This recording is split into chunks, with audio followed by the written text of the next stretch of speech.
Welcome to Arlington Update. I'm Cheryl Carpenter. This month, Arlington Update has lake safety information and tips for helping you conserve water this summer. We'll also visit Arlington Dispatch Services and we'll take you back to 1877 when Arlington was recognized by the U.S. Postal Service as a town along the railroad. But first, the Summer Reading Club is an annual tradition for thousands of children, teens, and adults. Join us as we take an up-close and personal look at how free programs and prizes make going to the library a summer treat. The Summer Reading Club is something that we do in Arlington every summer. We actually have 3 programs. We have one for children, and the theme for that is reading, the sport of champions. We have one for teens, and we also have one for adults. So we want everybody to get involved with reading.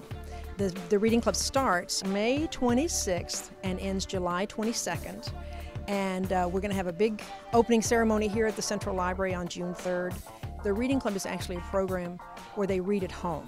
It isn't a club that you come to meetings or anything else. It's just reading at home, and that's why we encourage everybody to read in the summertime. But we have activities that they can come to, and the children have to read for 5 hours. To earn a Reading Club certificate, they can get a free ticket to the Texas Ranger baseball game, and their parents can get discounted tickets. They also get entered in a drawing for prizes. So we have lots of things like that going on. And then we have activities and programs that they can come to. We're going to have, one of the programs we're having is Zooniversity, and it's a woman who brings live animals to the library. Another program we have here at Central is Snake Encounters, and we're going to have live snakes. So that's for most of the boys in the crowd, but I like snakes too. And we have clowns and other kind of activities, and then it all ends with a big ice skating party at Ice at the Parks, and that's for children who have completed the Summer Reading Club requirements.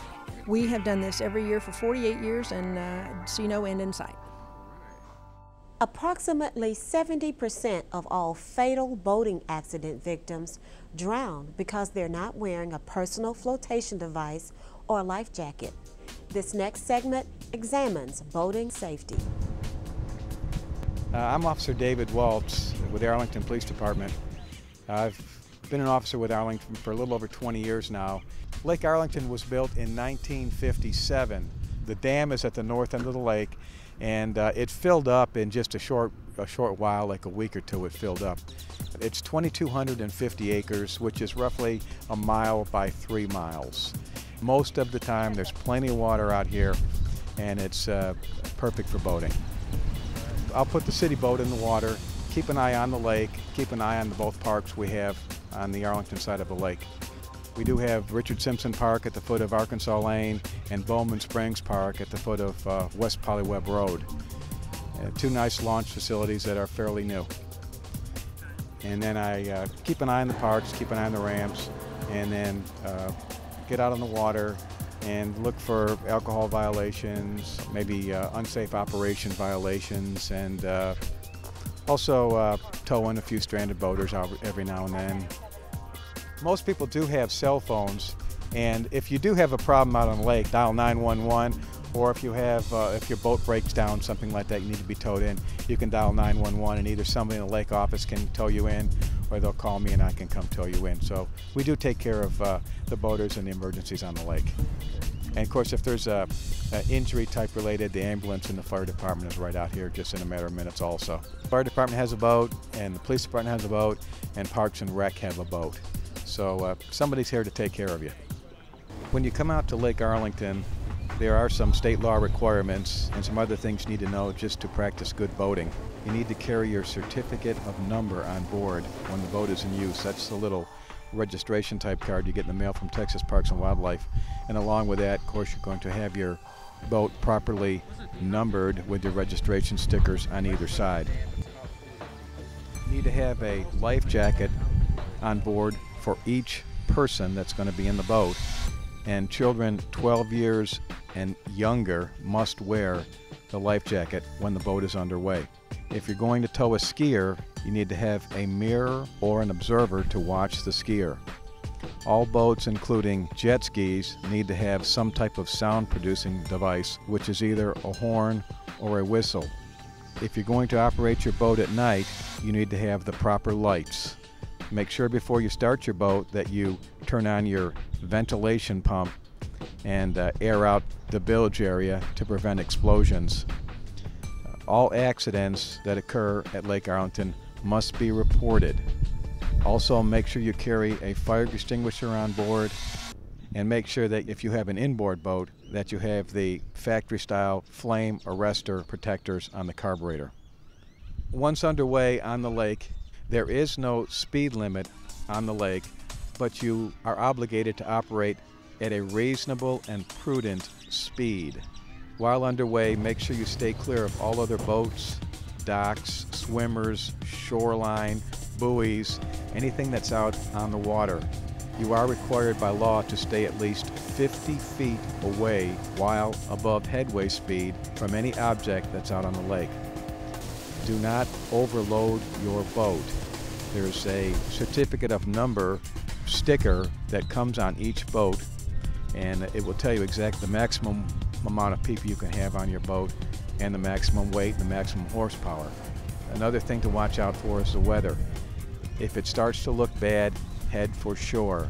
What I see out here at Lake Arlington is most people wait too late to get their boat out of the water when a storm's coming, and then by the time they head in, it's too late, and the high water and the rough water and the winds and the rain and the hail is already hitting them, and it's very difficult for them to get their boats on their trailers fighting that rough weather.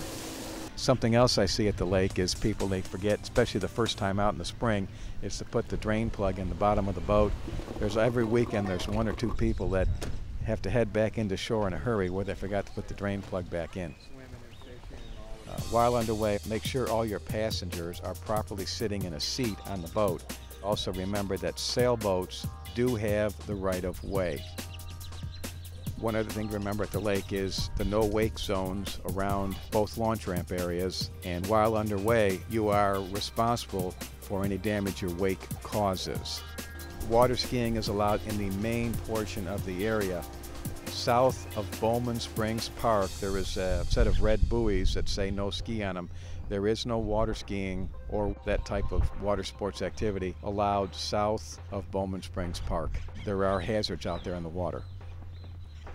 For people that have already used Lake Arlington, you know it's a small lake, but it's safe and it's clean, and we hardly have any trouble out here. For people that haven't been to Lake Arlington, come on out and enjoy it. It's close into town.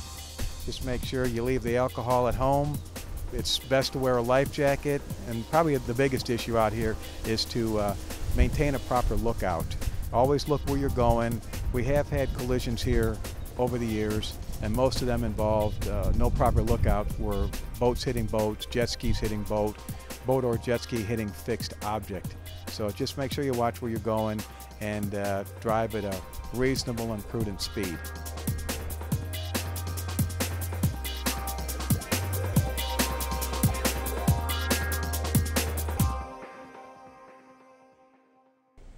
Hot, dry weather means people will be using more water than ever before.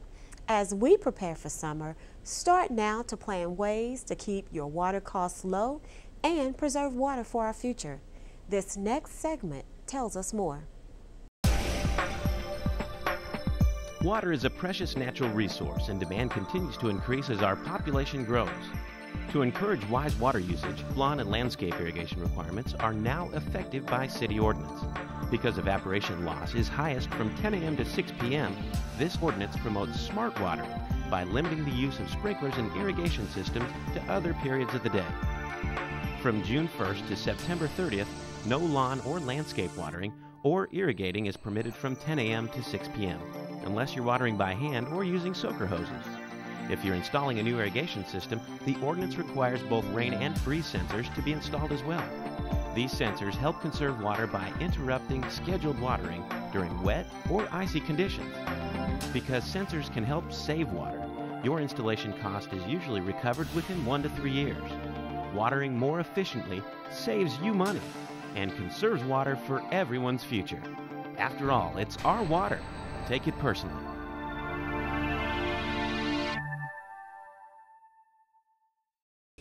To help save water, use only what you need. As the hot summer months approach, remember, quickly repair any water leaks. Water the lawn, not the driveway, sidewalks, and streets.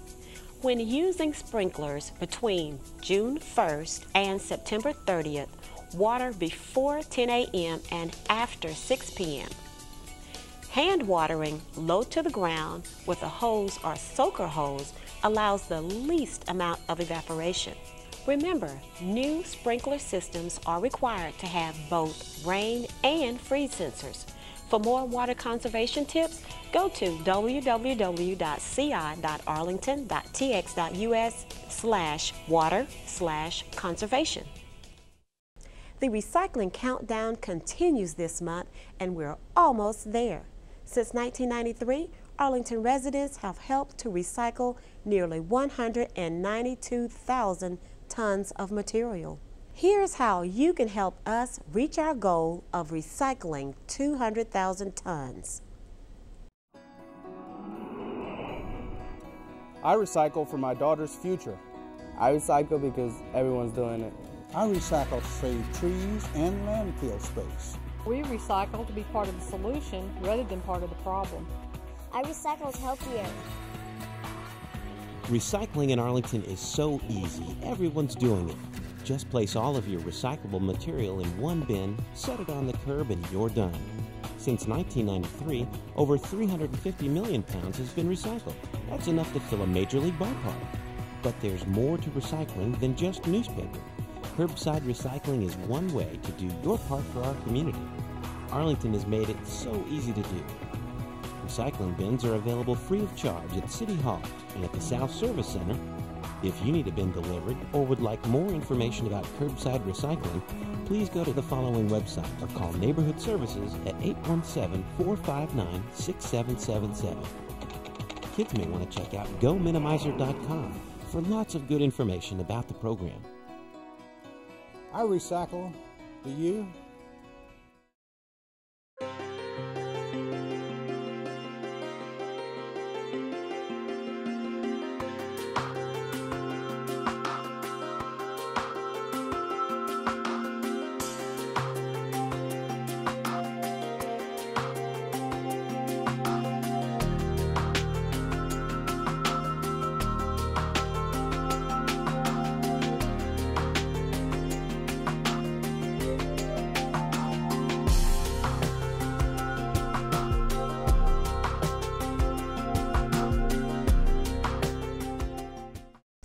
Every year, National Telecommunicators Week recognizes the professional men and women who answer the 911 call for help.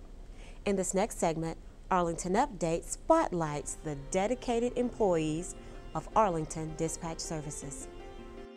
Hi, I'm Dee Calton. I'm one of the communication supervisors for Arlington 911. We're currently in the fire dispatch area, and what I want to do is introduce you to some of our operators. This is Jeremy Stroop. He's one of our fire dispatchers. Jeremy, tell me, how many years have you been with Arlington 911? It'll be 7 years in June. And what do you find most rewarding about what you do? Well, you know, the job can have its stresses, can wear you down sometimes, but when I go home at the end of the day, I know I've helped people, and that's a very fulfilling part of the job. I find it very easy to go home and leave the stress of the day behind when I know I've helped someone out. This is Sylvia Bowers. She's one of our 911 operators.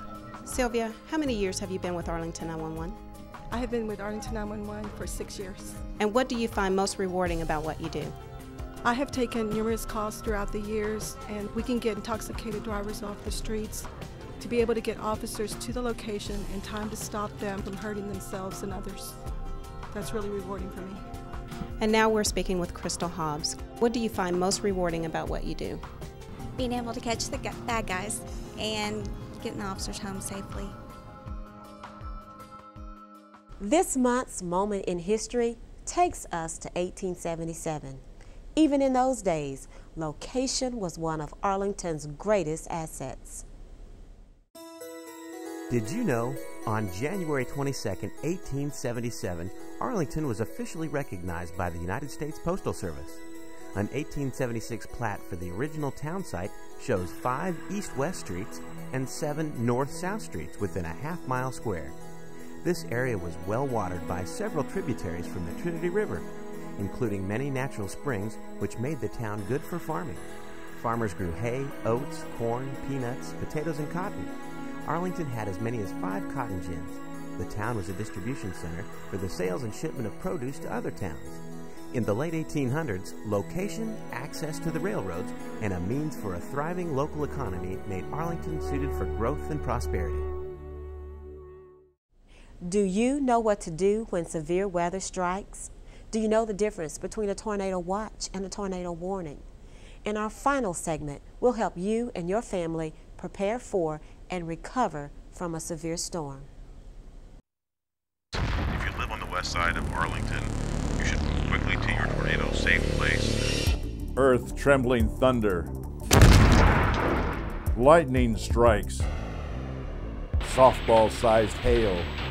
Torrential rain and flooding. You're in an automobile, abandon it immediately for safety. Twister, tearing a quarter-mile swath through a neighborhood. People in Arlington need to take immediate tornado precautions. Sounds like the makings for a disaster movie, but this is for real. Thunderstorms herald an imminent arrival of lightning and the possibility of hail, flash flooding, and tornadoes.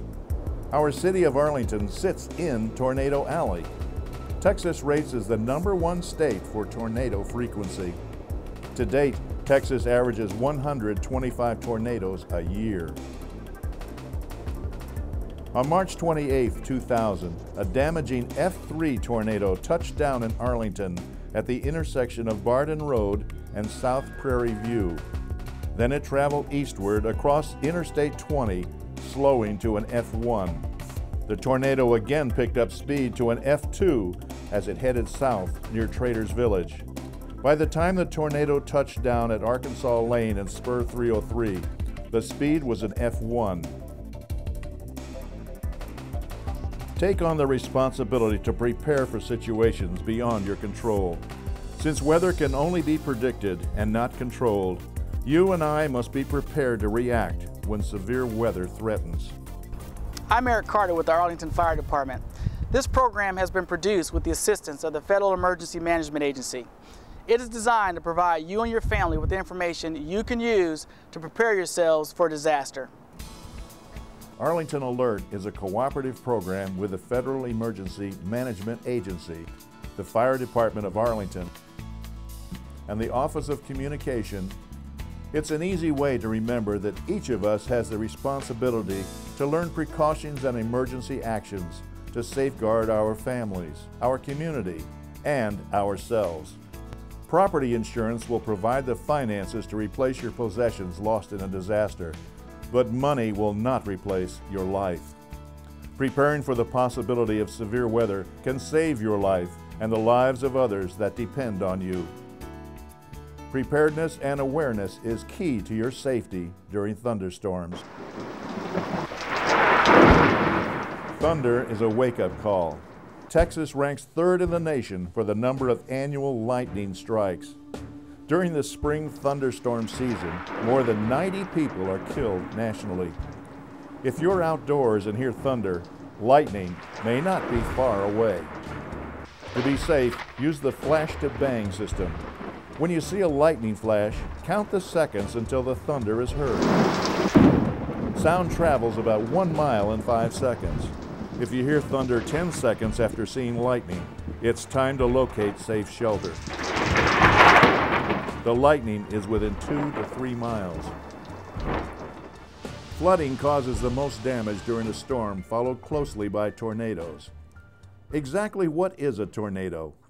Well, technically, a tornado is defined as a violently rotating column of air attached to the base of a thunderstorm. It appears as a funnel-shaped cloud, gray in color, and extending from the thunderstorm to the ground.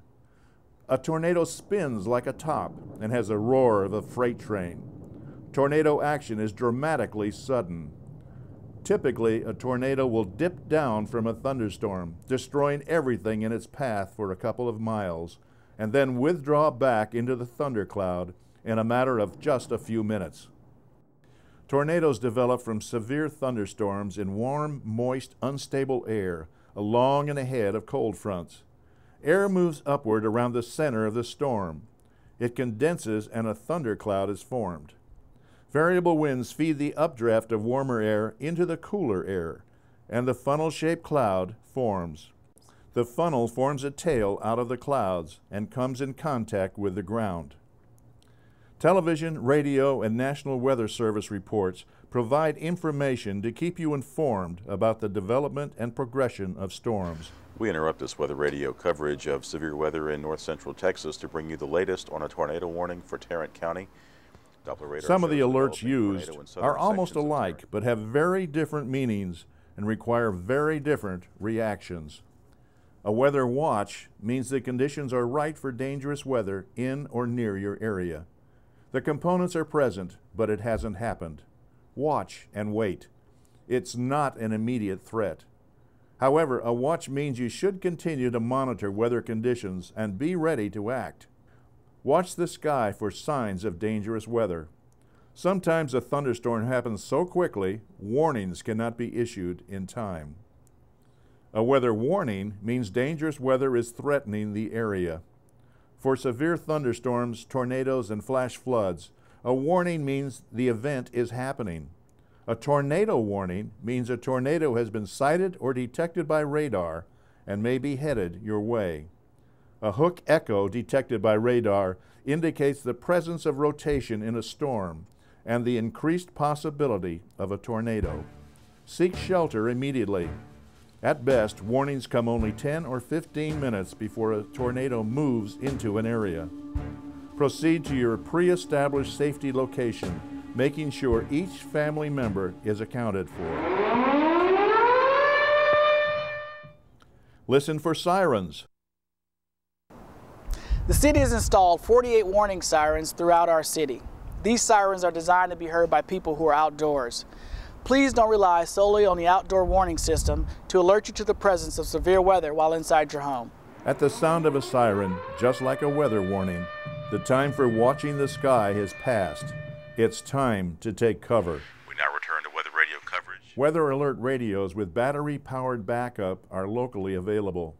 They sound an alarm when the National Weather Service issues a bulletin. Weather alert radios provide an excellent measure of safety by keeping you posted with up-to-the-minute weather conditions. Hi, this is Bill over at the Weather Service in Fort Worth. We are watching a storm in southern Tarrant County. It continues to show increasing rotation. Understanding the differences from a watch and a warning is just the beginning when it comes to protecting your family from severe weather. It is your responsibility to create a plan for your family and provide a safeguard area. Every member should take part in planning. Ethan, what's your job? Well, I'm in charge of reminding Dad to do the emergency drills. Dad, we haven't done a disaster drill in a while. Shouldn't we practice? Sure, Ethan, but we need to get the whole family together. Sarah, would you please come down? Okay, I'm coming. Your family should have emergency drills annually, with small children more frequently. Have a contact person that the entire family knows how to reach. Every family member should feel reassured they know exactly where to go and what to do to remain safe and not to panic. Where's Tina? Don't forget your family members who will need special help getting to a safe area. There you are, Tina. It's tempting to become an eyewitness to the tornado approach, but use the valuable time to obtain shelter. Leave the storm chasing to the movies, where the tornado stays in the theater. The best place to seek shelter within your home is the lowest and most central point. An interior bathroom downstairs is usually the best place. Stay away from exterior walls and windows. Remember to cover your head and crouch down and become a very small target. If you live in an apartment, go to one of the lower floor units or to the clubhouse. Mobile homes are susceptible to higher levels of damage due to the fact that they are not anchored to the ground. Abandon the mobile home and go to a building or shelter with a strong foundation. If you are in wide open country, lie on the ground in a low area and again, cover your head. Arlington has been struck by tornadoes primarily in the late afternoon. when most people are not at home. If you're at work, stay away from windows to steer clear of flying glass. Stay in the most central part of the building and at the lowest level.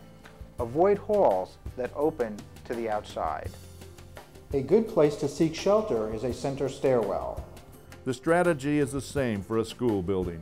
Do not go to an auditorium, gym, cafeteria, or any area with an extremely high ceiling. If you are driving in the car, do not try to outrun the tornado. Get out of the car immediately and again lie down on the ground in the lowest spot possible. No matter where you are at the time of severe weather, be on the alert for flash floods that usually accompany tornadoes. Knowing where to go in case of an emergency is just part of your plan. Have a disaster preparedness kit assembled before you need it. These are the items you'll need in order to ensure you and your family are safe and comfortable during what will most likely be a frightening time. This kit must be weatherproof and contain the following items. Bottled water. In the event of an emergency, your regular water may be cut off, or the city water supply may become contaminated. Have a gallon of water per person per day. Non-perishable foods. Cooking may not be possible due to the loss of gas and/or electrical service. Don't forget a can opener. It's a good idea to pack at least enough food and water for each person to last at least 3 days. First aid kit. Antibiotic ointment and bandages will tend to minor injuries. Prescription and non-prescription drugs. Pain relievers, such as aspirin, may be needed immediately, and any regular prescriptions will need to be taken on schedule. Watch expiration dates and storage temperatures. Don't forget specialty items for the elderly, infants, or disabled. Flashlight. Again, you will be without electrical service, and light will be needed. Absolutely no candles due to possible gas line damage. Battery-operated radio. You must stay informed about the weather and hear the instructions of the emergency officials in your area. Extra batteries. You'll need these for both your flashlight and radio. Replace these batteries every 6 months. Wrench. You need to have the ability to shut off your utilities. As part of the preparedness plan, family members should learn how and when to shut these off. Clothing and bedding. You may be wet and cold and have to leave your home for a period of time. Pack sanitation supplies such as toilet paper, soap, and hygiene items. Also include a cellular phone for contacting emergency help, family, and contact members. Remember to bring an extra battery for your cell phone. You may also wish to include sturdy boots, work gloves, an extra set of car keys, cash or credit cards, a camera, a list of cell phone numbers of friends, family, and other contacts. Keep important family papers in a waterproof container. It's a good idea to keep a travel-size emergency preparedness kit in your car trunk. As threatening weather approaches, having a plan in place is the best insurance for your family's well-being. By the time a tornado watch is in effect, it's too late to start mulling over about where to go or what to do.